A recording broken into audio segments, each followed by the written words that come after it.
আপনারা জানেন, আমি দু একটা বলে যাই টাইম কম বলে, অনেক জল, অনেক ব্রিজ, অনেক বাড়ি, অনেক পরিকল্পনা, শরৎচন্দ্র মেডিকেল কলেজ, আমতা গ্রামীণ হসপিটাল উন্নয়ন, চারিদিকে industrial park, industrial growth centre, একেবারে পাঁচলা থেকে শুরু করে, জগৎবল্লভপুর থেকে শুরু করে, উলুবেড়িয়া থেকে শুরু করে, বাগনান থেকে শুরু করে, উদয়নারায়ণপুর থেকে শুরু করে, আমতা থেকে শুরু করে, সাকরাইল থেকে শুরু করে সব জায়গায় হচ্ছে। এবং আমি আজকে প্রণাম জানাই আমাদের কালিদাস দাকে, যিনি চিরকাল সাকরাইলে দাঁড়িয়েছেন, কিন্তু তিনি আজকে অসুস্থ হয়ে যাওয়ার ফলে, তার বয়োজ্যেষ্ঠ অসুস্থতার জন্য তিনি এবার দাঁড়াতে চাননি, তাই আমরা প্রার্থী বদল করেছি।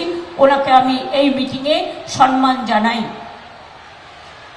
আমি বিশেষ করে বলবো, উলুবেড়িয়াতে আপনারা জানেন শরৎচন্দ্র চট্টোপাধ্যায় সরকারি মেডিকেল কলেজ হয়েছে, মাদার অ্যান্ড চাইল্ড হাব হয়েছে, ক্রিটিক্যাল কেয়ার সেন্টার ইউনিট হয়েছে, আইটিআই হয়েছে, পলিটেকনিক কলেজ হয়েছে, ইন্ডাস্ট্রিয়াল গ্রোথ পার্ক এবং গ্রোথ সেন্টার হয়েছে, উলুবেড়িয়াতে লজিস্টিক পার্ক চালু হয়েছে, অ্যামাজন ফ্লিপকার্টের লজিস্টিক হাব হয়েছে, প্রচুর কোটি কোটি টাকা ইনভেস্টমেন্ট আসছে, আরও লজিস্টিক হাব কোম্পানি আসবে, ইনভেস্টমেন্ট কর্মসংস্থান হাজার হাজার ছেলে মেয়েদের হচ্ছে।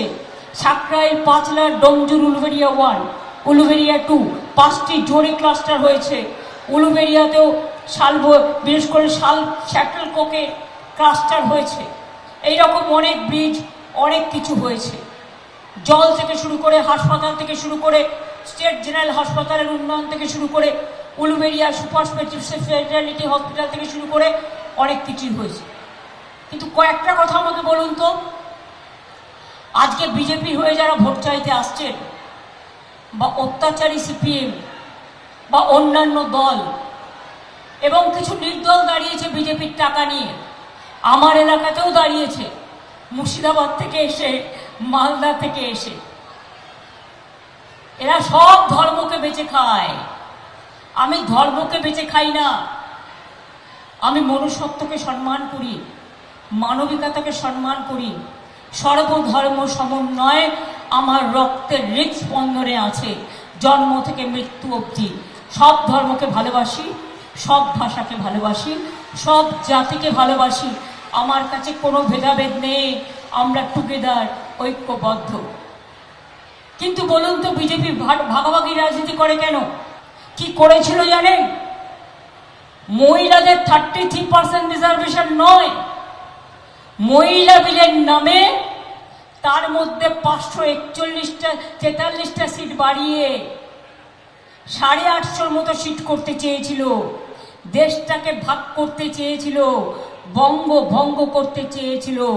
আমার এখানে ইলেকশন থাকা সত্ত্বেও আমাকে ওরা 20 জনকে পাঠাতে বলেছিল, আমি 21 জনকে পাঠিয়েছিলাম নির্বাচনের ক্যাম্পেইন ছেড়ে দিয়ে। তার কারণ আমরা কাল বিজেপিকে পরাস্ত করেছি, মোদির পতন শুরু হয়েছে এবং আগামী দিন জেনে রাখবেন, বিজেপি হাঁটাবো। বাংলাকে টার্গেট করলে আমরা দিল্লিকে টার্গেট করি, বাংলা জয় করে দিল্লি দখল করব। আপনাদের কবে থেকে বলছি, পতন শুরু হয়ে গেছে তো? হয়েছে কিনা? এবিপি আনন্দ, এগিয়ে থাকে, এগিয়ে রাখে।